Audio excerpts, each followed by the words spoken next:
बिस्मिल्लाहिर्रहमानिर्रहीम। आज जो हम पढ़ेंगे वो सॉफ्टवेयर इंजीनियरिंग का टॉपिक इंशाल्लाह हम स्टार्ट करेंगे। और फर्दर जो भी आज तो इंट्रोडक्टरी लेक्चर होगा सॉफ्टवेयर इंजीनियरिंग का, और इसके बाद हम फर्दर जो सॉफ्टवेयर इंजीनियरिंग के अंदर प्रोसेस मॉडल्स आते हैं, वाटरफॉल मॉडल है, इटरेटिव मॉडल है, जाइल है, रैपिड है, रैड है, इसके अलावा फर्दर जो भी हैं स्पाइरल मॉडल है, उनको हम डिस्कस करते जाएंगे। तो चलें जी हम स्टार्ट करते हैं अपना software engineering. What is software? It is general term for various kind of programs used to operate computers and related devices. दो तरह के सॉफ्टवेयर होते हैं, एप्लीकेशन सॉफ्टवेयर होता है, सिस्टम सॉफ्टवेयर होता है। Program is a set of instructions and most of the time जो डिफरेंस पूछा जाता है वो प्रोग्राम और सॉफ्टवेयर के दरमियान डिफरेंस पूछा जाता है। तो प्रोग्राम जो है वो हम ये कह सकते हैं कि सॉफ्टवेयर का एक यूनिट है, क्योंकि प्रोग्राम जो है is a set of instructions उसके अंदर होती हैं, और जो सॉफ्टवेयर है सॉफ्टवेयर के अंदर डिफरेंट सेट ऑफ प्रोग्राम्स होते हैं। और आगे है हमारे पास सॉफ्टवेयर इंजीनियरिंग। तो सॉफ्टवेयर इंजीनियरिंग की जो डेफिनेशन है, जैसे हमने पहले भी कहा था कि जो फर्स्ट टॉपिक है पीएमएस का, उसके अंदर इंट्रोडक्शन टू सॉफ्टवेयर इंजीनियरिंग है, और उसके अंदर ये सारी चीजें जो है आप वहां पे भी लिख सकते हैं। Software engineering is an engineering discipline concerned with the development of software by applying engineering principles. Goal is a cost effective of software system. इसके गोल फर्दर आगे भी हम पढ़ेंगे, डिफरेंट चीजों के लिए हम पढ़ते हैं। ये एक जेनेरिक्स है इसका, इसकी डेफिनेशन है। ओरिजिन कब से स्टार्ट हुई है software engineering? The notion of software engineering was first proposed at conference held to discuss what was called the software crisis. Relationship क्या है कंप्यूटर साइंस का और सॉफ्टवेयर इंजीनियरिंग का? अच्छा, ये मैं बता दूं कि सीएसएस और पीएमएस के अंदर आपको डायग्राम्स जो हैं वो बहुत अच्छा इम्पैक्ट पड़ता है। कंप्यूटर साइंस के अंदर अगर डायग्राम्स बनाते हैं तो वो एक अलग से आपका जो पेपर है वो एग्जामिनर के लिए एक तरह से आपको ज्यादा मार्क्स मिलने के चांसेस होते हैं। देखिए, अब कंप्यूटर साइंस है, एक दूसरी तरफ आप देख सकते हैं कि कस्टमर है। अब कस्टमर जो है वो जब भी कोई सॉफ्टवेयर आपसे बनवाना चाहता है, कोई प्रॉब्लम, तो वो अपनी रिक्वायरमेंट्स लेकर आता है। रिक्वायरमेंट्स कहाँ से आती है? कोई प्रॉब्लम आती है, कोई प्रॉब्लम किसी भी वजह से आ सकती है, उसको किसी लिए भी सॉफ्टवेयर चाहिए होता है। वो प्रॉब्लम, अब कंप्यूटर साइंस क्लाइंट्स के पास प्रॉब्लम है, और कंप्यूटर साइंस के पास क्या है? थेरीज हैं और कंप्यूटर फंक्शन है। अब ये जो थेरीज हैं और कंप्यूटर फंक्शंस हैं, उन प्रॉब्लम को कैसे सॉर्ट आउट कर सकती हैं? डायरेक्ट तो नहीं कर सकती। इन चीजों के लिए कस्टमर के प्रॉब्लम्स के सॉल्यूशन के लिए एक नया जो चीज मर्ज हुई थी 1960s के टाइम में, वो थी सॉफ्टवेयर इंजीनियरिंग। सॉफ्टवेयर इंजीनियरिंग के फिर अंदर आ जाते हैं different tools and techniques to solve the problem. फिर हम देखेंगे कि further different process models use होते हैं। जब भी कोई सॉफ्टवेयर जो होता है वो डेवलप होता है, उसको एक स्पेसिफिक आप एक प्रोसेस मॉडल असाइन करते हैं according to the requirements and according to the conditions. फिर उन सारी चीजों को देखते हुए हम देखते हैं कि इसके लिए, इस स्पेसिफिक प्रॉब्लम के लिए कौन सा जो है प्रोसेस मॉडल जो है वो बेटर रहेगा। फिर सॉफ्टवेयर क्राइसिस क्या था? Crisis manifested itself in form of project running over budget. Sometime आप प्रोजेक्ट बना रहे होते हैं तो आपका जो बजट होता है वो ओवर बजट हो जाता है, जितना एलोकेट किया होता है उससे कहीं ज्यादा बढ़ जाता है, या फिर ओवर टाइम हो जाता है। जो टाइम असाइन होता है उस टाइम में वो प्रोजेक्ट जो होता है वो कंप्लीट नहीं होता। इसके अलावा क्या क्या प्रॉब्लम्स आ सकती हैं? Software was very inefficient. Sometime जो क्लाइंट की रिक्वायरमेंट होती है उसके ऊपर आपका सॉफ्टवेयर जो होता है वो पूरे रिक्वायरमेंट्स को पूरा नहीं कर रहा होता। Software was of low quality, software की इतनी अच्छी क्वालिटी नहीं होती। Software often did not meet the requirements, sometime वो रिक्वायरमेंट्स को मीट नहीं कर रहा होता। Projects were unmanageable and code difficult to maintain, software was never delivered. इस तरह की सारी सारी क्राइसिस और प्रॉब्लम्स आ रही थी, जिनकी वजह से जो था ये सॉफ्टवेयर इंजीनियरिंग की जो फील्ड थी वो डेवलप हुई थी। आगे है जी एसेंस ऑफ सॉफ्टवेयर। क्या complexity, conformity, changeability, and invisibility. Complexity, way to describe a specific set of characteristic of your code that interact with other piece of your code. Sometimes software जो होता है वो इतना कॉम्प्लेक्स हो जाता है, programmes जो होते हैं, कंप्यूटर कोड जो होते हैं, कि वो किस तरह से कनेक्ट कर लेते हैं, किस तरह से आपस में उनकी जो कैरेक्टरिस्टिक्स हैं वो कनेक्ट करी हैं। कंफर्मिटी क्या है? Software must conform to exact specification. ये क्या होता है कि आपका जो समटाइम ऐसा होता है कि जो आपका क्लाइंट होता है उसकी रिक्वायरमेंट्स और होती हैं, और आप जो डेवलपर है उन रिक्वायरमेंट्स को और तरह से इंटरप्रेट कर लेता है। तो इस वजह से भी आपका जो वो क्या कहते हैं जो सॉफ्टवेयर है वो रिक्वायरमेंट्स को फुलफिल नहीं कर रहा होता। बाद में फिर जब सॉफ्टवेयर इंजीनियरिंग आई तो फिर सॉफ्टवेयर के अंदर एसआरएस पहले से डेवलप किया गया, और एसआरएस सॉफ्टवेयर रिक्वायरमेंट स्पेसिफिकेशन के डिफरेंट पेजेस बनाए गए कि रिक्वायरमेंट कैसे गैदर करनी है, उनको किस तरह इलिस्ट्रेट करना है। और इसके अलावा ताकि आपके पास एक रिटन फॉर्म में एक डॉक्यूमेंट हो और जिसकी मतलब एक चेकलिस्ट हो आपके पास, जिसको आप चेक करते जाएं कि ये रिक्वायरमेंट फुलफिल हो रही है, ये हो रही है, ये हो रही है। फिर डिफरेंट प्रोसेस मॉडल्स आए, जैसे कि अब अगर आप एजाइल डेवलपमेंट में देखें या फिर आइटरेटिव में देखें, तो आप बार बार सॉफ्टवेयर जो है एक डिफरेंट चंक्स में आप बना लेते हैं, छोटे छोटे उसको सब प्रॉब्लम्स में डिवाइड कर लेते हैं, और साथ साथ आप दिखाते जाते हैं क्लाइंट्स को कि क्या ये आपकी रिक्वायरमेंट फुलफिल हो रही है, अगर नहीं हो रही तो वो फिर से चेंज देता है। और इस तरह जो यूजर क्लाइंट्स की कम्युनिकेशन जो होती है वो भी बहुत ज्यादा इन्वॉल्व हुआ होता है आपके प्रोजेक्ट में। तो ये सारी चीजें हैं। फिर चेंजेबिलिटी है, the capability of the software product to enable a specified modification to be implemented. Sometimes with the passage of time, अगर आपका क्लाइंट जो है वो चेंज चाह रहा है, वो रिक्वायरमेंट चाह रहा है, तो आपका सॉफ्टवेयर जो है वो एबल होना चाहिए कि वो चेंज को अडेप्ट कर सके, उस चेंज को अपने अंदर, मतलब ये ना हो कि कोई रिजिड किस्म का सॉफ्टवेयर हो, जैसे कि मतलब जिसको फ्रॉम स्क्रैच हमें बनाना पड़े। जैसे अगर आप वाटरफॉल मॉडल को देखें तो बड़ा रिजिड किस्म का मॉडल है, उसके अंदर आप जहाँ पे आपको चेंज आ गई है, आपको वहां वहां पे चेंज नहीं कर सकते, आपको नए सिरे से स्टार्ट करना पड़ता है। तो इस तरह का सॉफ्टवेयर नहीं होना चाहिए। Invisibility, software itself can not be seen, tested, smell, touch और हेड। तो जाहिर है सॉफ्टवेयर जो होता है वो टेंजिबल नहीं होता, वो आप उसको स्मेल नहीं कर सकते, टच नहीं कर सकते, आप हेयर नहीं कर सकते, टेस्ट नहीं कर उन एक डिफरेंट तरह से टेस्टिंग तो होती है, वो हम टेस्टिंग भी पढ़ेंगे, वो भी बहुत इंपॉर्टेंट टॉपिक है पीएमएस सीएसएस का, जिसके अंदर हम डिफरेंट टेस्टिंग की टाइप्स पढ़ेंगे, white box, black box, grey box, integration, unit testing and all that. Again the software engineering the problem solver. हमने शुरू में पढ़ा था कि सॉफ्टवेयर इंजीनियरिंग जब मर्ज हुई थी तो प्रॉब्लम ही आए थे। तो software engineers use knowledge of computer and computing to solve problem, often the problem with which they are dealing related to a computer और existing computer system, but sometime this problem have nothing to do with the computer. यानी software engineering जो होते हैं use knowledge of computer. अब वो जाहिर है जब हमने पीछे बैक स्लाइड में पढ़ा था कि कंप्यूटर के पास क्या था, उसके पास टेक्निक से, उसके पास फंक्शन थे, और क्लाइंट के पास क्या था, प्रॉब्लम थी। तो सॉफ्टवेयर इंजीनियरिंग उस कंप्यूटर के नॉलेज को यूज करते हुए उन प्रॉब्लम को सॉर्ट आउट करता है, उनको सॉल्व करता है। अब समटाइम ये होता है कि जो प्रॉब्लम्स होती हैं are dealing is related to the computer और एग्जिस्टिंग कंप्यूटर सिस्टम, वो कंप्यूटर से रिलेट करी होती है, ये पहले से जो कंप्यूटर सिस्टम होता है उनसे रिलेट करी होती है। लेकिन समटाइम ऐसा होता है कि दिस प्रॉब्लम हैव नथिंग, उनका कंप्यूटर के साथ लेना देना नहीं होता। तो उन सारी चीजों को, ये सारे प्रॉब्लम जो आते हैं, सॉफ्टवेयर इंजीनियरिंग उसको सॉर्ट आउट करी होती है। Analysis of problem therefore is essential before going towards the. अब इससे पहले कि हम उन चीजों को स्टार्ट करें, सॉफ्टवेयर इंजीनियरिंग की यही स्पेशलिटी है कि वो पहले से प्रॉब्लम को, आपके पास प्रॉब्लम आया है, आप रिक्वायरमेंट देखेंगे, रिक्वायरमेंट एनालिसिस करेंगे, आप एनालिसिस फेज के अंदर गुजारेंगे, फिर आप उसकी फिजिबिलिटी देखेंगे। फिजिबिलिटी जो है वो वेरी इंपॉर्टेंट कॉन्सेप्ट है कि क्या ये वेदर दीज प्रॉब्लम्स आर, मतलब वो इस एबल हैं कि हम उनको इम्प्लीमेंट कर सकते हैं कि या फिर वो इम्प्लीमेंट नहीं हो सकती। तो ये सारी चीजें जो होती हैं सॉफ्टवेयर इंजीनियरिंग के अंदर होती हैं। अब प्रोसेस ऑफ एनालिसिस क्या है? प्रॉब्लम आ गई है आपके पास, प्रॉब्लम के बाद आप देखें कि उसको हमने क्या किया है, उसको हमने सब प्रॉब्लम्स में, छोटे छोटे सब प्रॉब्लम्स में डिवाइड कर दिया है। ये एक एल्गोरिदम के अंदर भी एक टेक्निक यूज होती है, जिसको जब कोई एक एल्गोरिदम है जिसके अंदर डिवाइड एंड कंकर आप यूज करते हैं, टेक्निक यूज करते हैं, जिसके अंदर कोई भी प्रॉब्लम बड़ी एरे होती है, उसको आप छोटे छोटे चंक्स में डिवाइड कर लेते हैं। बिल्कुल इसी तरह प्रॉब्लम आती है, आप उसको सब प्रॉब्लम्स में डिवाइड करते हैं, और फिर आप उसको एनालाइज करते हैं कि क्या ये जो रिक्वायरमेंट है, ये जो प्रॉब्लम है, क्या वो विजिबल है या कि नहीं है। फिर उसके बाद सिंथेसिस आ जाती है कि फिर उनका सोल्यूशन देखते हैं। प्रॉब्लम जैसे ये है प्रॉब्लम, सब प्रॉब्लम 1 है, इसका क्या सोल्यूशन है, सब प्रॉब्लम 2 है, उसका क्या सोल्यूशन है। फिर एंड पे आप उन सारे सॉल्यूशंस को मर्ज कर लेते हैं और एंड पे आपका कंप्लीट सॉल्यूशन आता है। फिर सॉल्विंग प्रॉब्लम जैसे हमने पीछे डिस्कस कर लिया है कि सॉफ्टवेयर इंजीनियर्स यूज वो डिफरेंट टूल्स यूज करते हैं, टेक्निक्स यूज करते हैं, procedure, paradigm to enhance the quality of their software product. Their aim is to efficient and productive approach to generate effective solution to the problem. अब देखें problem क्या क्या है हमारे पास, डिप्लॉयमेंट है, अपडेट्स है, मेंटेनेंस है। मेंटेनेंस एक बड़ी प्रॉब्लम होती है और बहुत ज्यादा इसमें कॉस्ट आपकी लग रही होती है मेंटेनेंस में।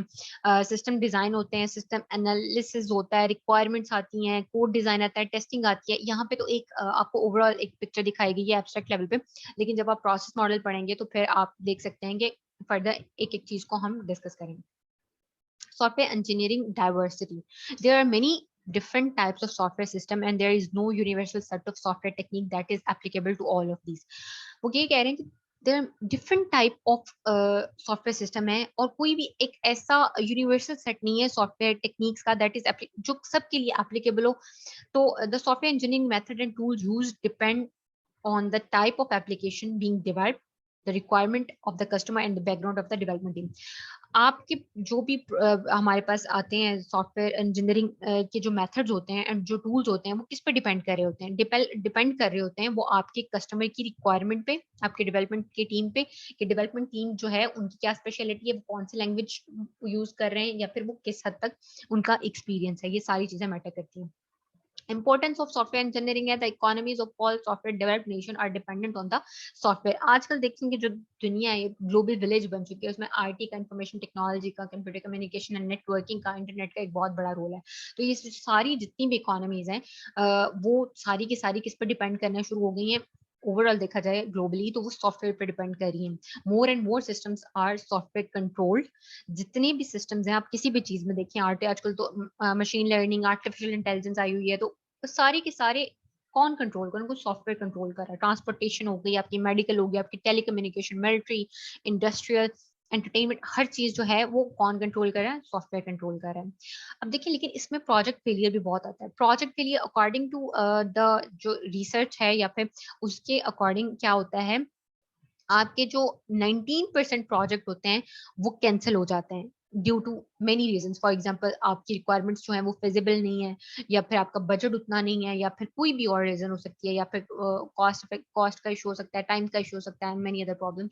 उसके बाद सक्सेसफुल कितने होते हैं आपकी 35 सक्सेसफुल होते हैं. उसके बाद है कंप्लीटेड. ये क्यों इस वजह से होते हैं कि या तो वो लेट कंप्लीट हो रहे होते हैं क्योंकि बजट आपका बहुत हो जाता है एंड और विद फीचर्स मिसिंग, या फिर अगर कंप्लीट हो भी जाते हैं तो उनके अंदर वो फीचर्स नहीं होते हैं जो आपका कस्टमर जो क्लाइंट होता है वो चाह रहा होता है. अब चैलेंजेस क्या क्या हैं, ये भी अक्सर आ जाता है सॉफ्टवेयर डेवलपमेंट के अंदर. चैलेंजेस क्या क्या होते हैं, three issues that affect the software development. पहला है कॉस्ट, स्केड्यूल एंड फिर क्वालिटी. कॉस्ट क्या है, the software should be produced as at reasonable cost. आपकी कॉस्ट जो होती है वो रीजनेबल होनी चाहिए. समटाइम अगर सॉफ्टवेयर इतना उसकी रिक्वायरमेंट्स ना हो, इतना कुछ वो डिलीवर ना करो, लेकिन कॉस्ट जो है उसकी बहुत ज्यादा है, तो फिर कोई अच्छा सोल्यूशन नहीं माना जाता. स्केड्यूल क्या है, software needs to be develop faster within the specific time. जितना आपको टाइम दे दिया गया है आपको उस टाइम के अंदर अंदर सॉफ्टवेयर जो है वो डिलीवर करना है. फिर फंक्शनैलिटी है, रिलायबिलिटी है, यूजेबिलिटी है, क्वालिटी उसकी, ये क्वालिटी की सारी चीजें आ जाती हैं. उसकी फंक्शनैलिटी वो एफिशिएंट होना चाहिए, वो रिलायबल होना चाहिए, यूजेबिलिटी होनी चाहिए, यूजर फ्रेंडली होना चाहिए, एफिशिएंसी होनी चाहिए, मेंटेनेबिलिटी, कॉस्ट इतनी ज्यादा नहीं होनी चाहिए, और वो चेंज को अडेप्ट कर सके अगर बाद में उसको आपने उसके अंदर कुछ चेंजेस लानी है तो वो कर सके. और पोर्टेबिलिटी इन सेंस कि वो इन्वायरमेंट जो है वो इतना इन्वायरमेंट फ्रेंडली होना चाहिए कि उसको किसी और डिफरेंट एनवायरमेंट में भी आप उसको रन कर सकें.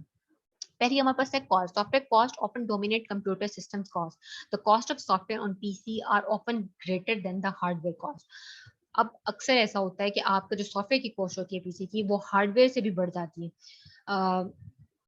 उसके बाद software cost more to maintain than it does to develop. आपकी मेंटेनेंस कॉस्ट जो होती है वो समटाइम डेवलपमेंट कॉस्ट से भी बढ़ जाती है, और ये बहुत बड़ा इशू सॉफ्टवेयर इंडस्ट्री को है. The cost of developing software measured in terms of person months of effort spent in development time. मतलब कि कितने लोग उसके अंदर काम कर रहे हैं, पर पर्सन कितना, मतलब एक मंथ के अंदर कितने पर्सन काम कर रहे हैं, कितनी एफर्ट लग रही है स्पेंट इन डेवलपमेंट टाइम, और इसके अलावा कितना ये ओवर हर चीज का जो है वो इसके अंदर हम मैनेज करेंगे कि टोटल ओवरऑल कॉस्ट कितनी है. सॉफ्टवेयर की क्वालिटी है, फिर ये सारी हमने चीजें डिस्कस करी हैं. इनको नॉन फंक्शन मतलब रिक्वायरमेंट्स भी कह सकते हैं हम लोग. एक तो फंक्शनैलिटी है, the capability of provide functions which meet the stated and implied needs when the software is used. के फंक्शनैलिटी में कि वो वाली रिक्वायरमेंट्स फुलफिल होनी चाहिए जो आपके कस्टमर की हैं. रिलायबिलिटी या नॉन फंक्शनल रिक्वायरमेंट भी कह सकते हैं. The capability to provide the failure free is used. Usability क्या है, the capability to be understood, learned and used. उसके बाद maintainability है, the capability to be modified for purpose of making correctness, improvement और adaptation. कि बाद में अगर उसके अंदर कोई चेंज आ रहा है तो उसको आप या फिर कोई प्रॉब्लम आ गई है तो आप उसको करेक्ट कर सकते हैं, आप उसको इम्प्रूव कर सकते हैं, और एडेप्टेशन मतलब इन सेंस कि चेंज को अडेप्ट कर सकें. फिर उसके बाद एफिशिएंसी है, पोर्टेबिलिटी है. पोर्टेबिलिटी में मैंने आपको पहले बताया कि जैसे capability to be adapted for different specified environment without applying action. की डिफरेंट जो स्पेसिफाइड एनवायरनमेंट है उसके अंदर वो उसके वो कैपेबल होना चाहिए कि वहां पे रन हो सके. अदर इश्यूज आते हैं वो हैं सिक्योरिटी एंड ट्रस्ट के। सिक्योरिटी का आजकल बहुत बड़ा इशू जो है वो आ रहा है सॉफ्टवेयर के अंदर। Software is intertwined with all the aspects of our lives, it is essential that we can trust that software की सिक्योरिटी बहुत अच्छी होनी चाहिए। ये नहीं हो कि कोई भी डिफरेंट आजकल के वो अटैक्स आए हुए हैं साइबर सिक्योरिटी के अंदर के डिफरेंट अटैक्स होते हैं, वो आपका डेटा जो होता है वो लीक करने की कोशिश करते हैं, या फिर डेटा जो होता है आपका जो चोरी हो जाता है। तो ये चीज जो है ये नहीं होनी चाहिए। इसके अलावा स्केल है software has to be developed across a very wide range of scales for very small embedded system in a portable और wearable devices through to internet scale cloud based system that serve globally. Cloud based system होना चाहिए, जैसे cloud computing का concept इसमें use हुआ है, जिसके अंदर ग्लोबली आपका जो सिस्टम है वो उसको वो यूज हो सकेगी। मतलब ये नहीं होना चाहिए कि वो विद इन द उसकी कोई लिमिट हो, ये रेंज हो कि विद इन द वो एरिया यूज हो। उसके अलावा बिजनेस एंड सोशल चेंज है, business and society are changing incredibly quickly as emerging economies. जैसे अब देखिए जैसे सोशल जो चेंजेस हो रही हैं आजकल, तो मतलब हर दिन कोई ना कोई नया चेंज आ रहा है, और इकोनॉमीज भी चेंज हो रही हैं, तो उनके according new technologies become available. New technologies आ रही हैं, उसके लिहाज से जब न्यू टेक्नोलॉजीज आ जाती हैं तो जो आपका ओल्ड सिस्टम होते हैं वो फिर वो मसला करते हैं। They need to be able to change their existing software, तो वो फिर इस तरह के होने चाहिए कि वो अडेप्टेबल हों न्यू चेंज के। सॉफ्टवेयर इंजीनियरिंग हमने इसके पीछे भी डेफिनेशन पढ़ी है, is an engineering is a discipline that is concerned with all aspect of software production from early stages of software specification through to maintaining the system after it's gone into use.